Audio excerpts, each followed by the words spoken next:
Board exam में top कैसे किया जाता है, बोर्ड एग्जाम में 80% मार्क्स कैसे लाया जाता है, 90% मार्क्स कैसे लाया जाता है।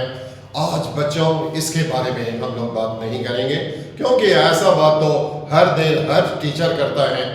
हम लोग आज ये बात करेंगे कि बोर्ड एग्जाम में पास कैसे किया जा सकता है, बोर्ड एग्जाम में पास करने का तरीका क्या हो सकता है, जो किसी भी बच्चे का मिनिमम क्राइटेरिया हो सकता है। बच्चों आपको जानकारी दें, 2025 जैक बोर्ड 12th एग्जाम में लगभग 25% बच्चा फेल कर गया।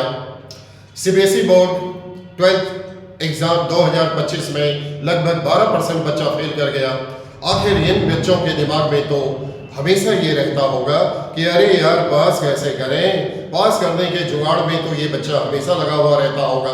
तो आज मुझे ऐसे बच्चों को ही बताना है कि पास कैसे किया जा सकता है। आज मेरा ऐसे बच्चों के साथ ही संबंध है जिनका रिजल्ट अच्छा नहीं होने वाला, कैसे पास किया जा सकता है, ऐसे बच्चों के बारे में ही आज हम बात करेंगे। बच्चों जब आप जाएंगे एग्जाम देने के लिए तो ऐसा नहीं है कि आप कोई प्रिपरेशन नहीं करेंगे, आप अपने सामर्थ्य के अनुसार, अपने क्षमता के अनुसार तैयारी करके तो जरूर जाएंगे। और जब एग्जामिनेशन हॉल में जाएंगे तो आपको दो तरह का सिचुएशन देखने को मिल सकता है। पहला सिचुएशन आपको देखने को क्या मिलेगा कि अरे मुझे क्वेश्चन का पूरा जवाब तो आता ही नहीं है, आखिर इसका कैसे आंसर लिखें, अब तो मुझे पूरा जवाब आता नहीं तो क्यों लिखे हम। ना ना ना ना बच्चा, अगर आपको 3 लाइन आता है तो 3 ही लाइन लिख दीजिए, 2 लाइन आता है तो 2 ही लाइन लिख दीजिए। अरे भाई जितना आपको आता है उतना लिखिए, क्योंकि वही आपके बारे में कॉपी चेक करने वाले को जानकारी देगा आपके बारे में कि इनको केमिस्ट्री कितना आता है।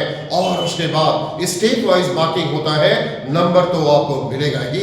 इसलिए बच्चा आप जब जाएंगे एग्जाम देने के लिए तो एकदम नील बटा सन्नाटा तो नहीं रहेंगे, आपको कुछ ना कुछ आता रहेगा, आप जरूर लिखेंगे। दूसरा सिचुएशन क्या आता है, नॉर्मली ये आता है कि आप रॉड्स लॉ पढ़कर जाते हैं और वहां एग्जाम में हेनरी लॉ पूछ दिया जाता है। अब आप कहते हैं ले रे ये तो डुबाने वाला बात हो गया, हम रॉड्स लॉ पढ़कर आए, यहां तो हेनरी लॉ पूछ दिया, अब क्या करें। तो फिर मुझे तो हेनरी लॉ आता नहीं, मुझे रॉड्स लॉ आता है। अगर रॉड्स लॉ पूछता तो मत पूछ, एकदम हिला के लिख देते, बहुत ही अच्छी तरह से लिख देते।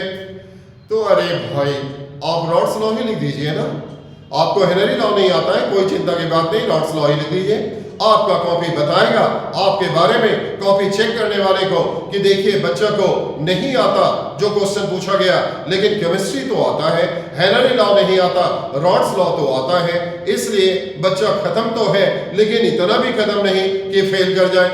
इसलिए आपका कॉपी अपील करेगा कॉपी चेक करने वाले को कि भाई मुझे नंबर दो, मुझे नंबर दो। लेकिन इसके अपोजिट सोचिए, एक बच्चा ऐसा भी है जो कॉपी में कुछ लिखता ही नहीं है, एकदम ब्लैंक, एकदम ब्लैंक। उसका कॉपी कहेगा उस बच्चे के बारे में कि ये बच्चा तो एकदम खत्म है, इसको केमिस्ट्री आता ही नहीं।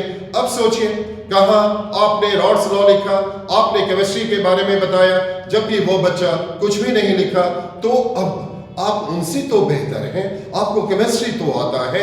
अब वो कॉपी चेक करने वाला इस सोच में पड़ जाएगा कि क्या ये बच्चा फेल करने लायक है, इसको केमिस्ट्री तो आता है। और अब आपको सहानुभूति मिलेगा, कॉपी चेक करने वाले का सिंपैथी मिलेगा, और वो आपको सिंपैथी के आधार पर नंबर कुछ ना कुछ दे ही देगा। और इस तरह पास करने का संभावना आपका बढ़ जाता है, पास करने का संभावना तो बन ही जाता है।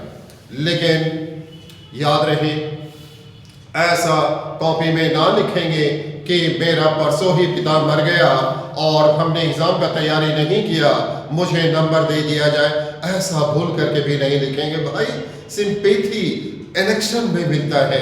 आपने देखा होगा किसी नेता का मृत्यु जब होता है, मौत होता है, तो उसके बेटा को सहानुभूति वोट मिल जाता है, वो इलेक्शन जीत जाता है। लेकिन सावधान, एग्जाम में ऐसा नहीं होता।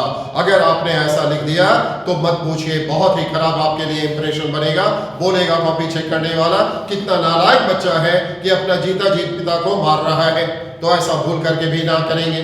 फिर आप कोई पिक्चर का गाना नहीं लिखेंगे, कोई स्टोरी नहीं लिखेंगे, जो भी लिखेंगे वो केमिस्ट्री संबंधित बात लिखेंगे, जिससे कि कॉपी चेक करने वाले को पता चले कि आपको केमिस्ट्री तो आता है, जिसके कारण वो आपको कुछ ना कुछ नंबर तो दे ही देगा और आपके पास करने का संभावना जरूर बन जाएगा। तो बच्चों, इस ट्रिक को आप फॉलो करेंगे, आपको फायदा हो सकता है। क्योंकि देखिए भाई, ये चीज हमने खुद पर भी अप्लाई किया था। जब मेरा एडमिशन, मुझे याद है, जब मेरा एडमिशन बीआरडी सिंदरी में हुआ था तो फर्स्ट ईयर में इंजीनियरिंग मैकेनिक्स चलता था और उस पेपर में सभी बच्चा परेशान था, सब कोई पास करने के जुगाड़ में लगा हुआ था, हम भी परेशान थे। जब एग्जाम देने के लिए गए तो पता चला उसमें 16 क्वेश्चंस पूछा गया था, जिसमें एनी 8 क्वेश्चंस का जवाब देना था। मुझे किसी भी क्वेश्चन का जवाब अच्छी तरह से नहीं आता था, लेकिन हाँ, हर क्वेश्चन में 2-3 लाइन जरूर आता था। हमने भगवान का नाम लिया और 1 से लेकर 16 तक सोचिए, जबकि कहा गया था एनी 8 आप अटेम्प्ट कीजिए, हमने 1 से 16 तक 2 लाइन 3 लाइन करके बना दिया। और मेरा मकसद था ये बताने का कि देखिए टीचर, कॉपी चेक करने वाले टीचर, हमको आता तो नहीं है लेकिन कुछ ना कुछ तो आता है, सोचिए क्या मुझे फेल करना चाहिए। और बहुत ही कमाल का बात है, उस एग्जाम में पासिंग मार्क्स जो था वो था 25 और उस एग्जाम में लगभग 450 बच्चा अपेयर हुआ था, 250 बच्चा फेल किया, 200 पास किया और उस पास करने वाले में हम भी थे। हमें मिल गया था 25 marks which is pass mark. इस तरह देखा आपने, जो आज आपसे हमने शेयर किया है वो अपने अनुभव के आधार पर किया, ये काम करता है। तो बच्चा निराश नहीं होना है, पूरा कॉपी में लिख कर आना है, इससे आपको निश्चित रूप से फायदा होगा। मेरे एडवाइस को फॉलो कीजिए, निश्चित रूप से फायदा मिलेगा ही आपको।